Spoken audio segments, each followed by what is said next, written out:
اعوذ باللہ من الشیطان الرجیم بسم اللہ الرحمن الرحیم۔ حدیث جبریل علیہ السلام عن عمر رضی اللہ عنہ ایضا قال بینما نحن جلوس عند رسول اللہ صلی اللہ علیہ وسلم ذات یوم اطلع علینا رجل شدید بیاض الثیاب شدید سواد الشعر لا یری علیہ اثر السفر ولا یعرفہ منا احد حتى جلس إلى النبي صلى الله عليه وسلم فأسند ركبتيه إلى ركبتيه ووضع كفيه على فخذيه وقال يا محمد أخبرني عن الإسلام فقال رسول الله صلى الله عليه وسلم الإسلام أن تشهد أن لا إله إلا الله وأن محمدا رسول الله وتقيم الصلاة وتؤتي الزكاة وتصوم رمضان وتحج البيت إن استطعت إليه سبيلا قال صدقت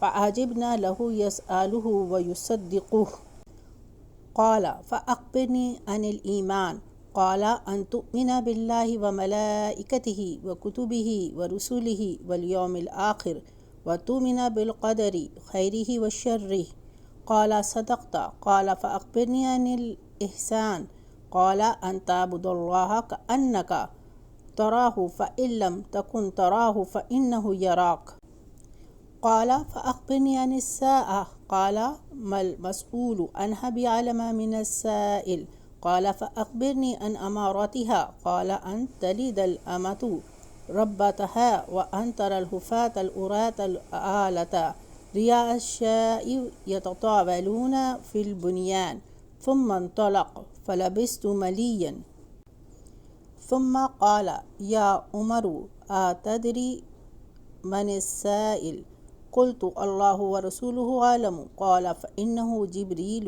أتاكم يعلمكم دينكم رواه مسلم۔ اعوذ باللہ من الشیطان الرجیم بسم اللہ الرحمن الرحیم۔ حدیث جبریل علیہ السلام۔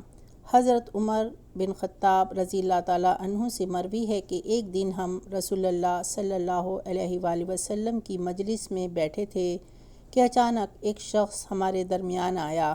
اس کا لباس صاف ستھرا اور بہت سفید تھا اور سر کے بال نہایت کالے تھے۔ اس شخص پر نہ تو سفر کی کوئی علامت ظاہر تھی اور نہ ہی ہم میں سے کوئی اس شخص کو پہچانتا تھا۔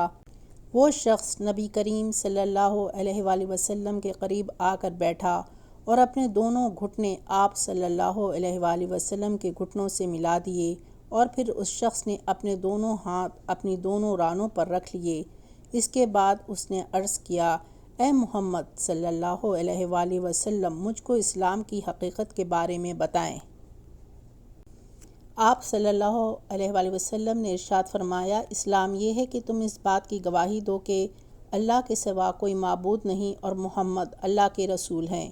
نماز قائم کرو اور زکوٰۃ ادا کرو، رمضان کے روزے رکھو اور اگر تم کو بیت اللہ تک پہنچنے کی طاقت ہو تو حج کرو۔ اس شخص نے فرمایا، آپ صلی اللہ علیہ وآلہ وسلم نے سچ فرمایا۔ حضرت عمر رضی اللہ تعالیٰ عنہ فرماتے ہیں کہ اس بات پر ہمیں بہت تعجب ہوا کہ یہ شخص آپ صلی اللہ علیہ وآلہ وسلم سے سوال بھی کرتا ہے اور پھر خود ہی جواب کی تصدیق بھی کرتا ہے۔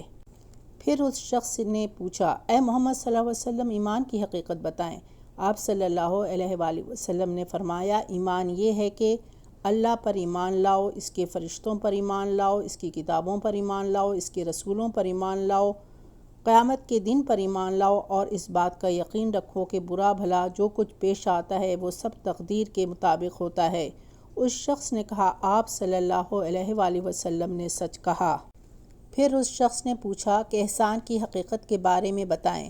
آپ صلی اللہ علیہ وآلہ وسلم نے فرمایا، احسان یہ ہے کہ تم اللہ کی عبادت اس طرح کرو کہ جیسے تم اس کو دیکھ رہے ہو، اور اگر ایسا ممکن نہیں تو یہ دھیان رکھو کہ وہ تمہیں دیکھ رہا ہے۔ پھر اس شخص نے عرض کیا کہ قیامت کے بارے میں بتائیں کہ کب آئے گی۔ آپ صلی اللہ علیہ وآلہ وسلم نے فرمایا، اس بارے میں جواب دینے والا سوال کرنے والے سے زیادہ نہیں جانتا۔ اس شخص نے کہا کہ اس کی نشانیاں ہی بتا دیں۔ آپ صلی اللہ علیہ وآلہ وسلم نے فرمایا کہ لونڈی اپنی مالکن کو جنے گی اور ننگے پیر ننگے بدن فقیر، بکریاں چرانے والے عالیشان عمارات، بنانے میں ایک دوسرے پر فخر کریں گے۔ حضرت عمر رضی اللہ تعالیٰ عنہ فرماتے ہیں، پھر وہ مسافر چلا گیا، میں نے تھوڑی دیر انتظار کیا، پھر آپ صلی اللہ علیہ وآلہ وسلم نے مجھ سے فرمایا، اے عمر رضی اللہ تعالیٰ عنہ، جانتے ہو کہ پوچھنے والا کون تھا؟ میں نے عرض کیا کہ اللہ اور اس کے رسول صلی اللہ علیہ وآلہ وسلم بہتر جانتے ہیں۔ آپ صلی اللہ علیہ وآلہ وسلم نے فرمایا کہ یہ جبرائیل علیہ السلام تھے جو تم کو دین سکھانے آئے تھے۔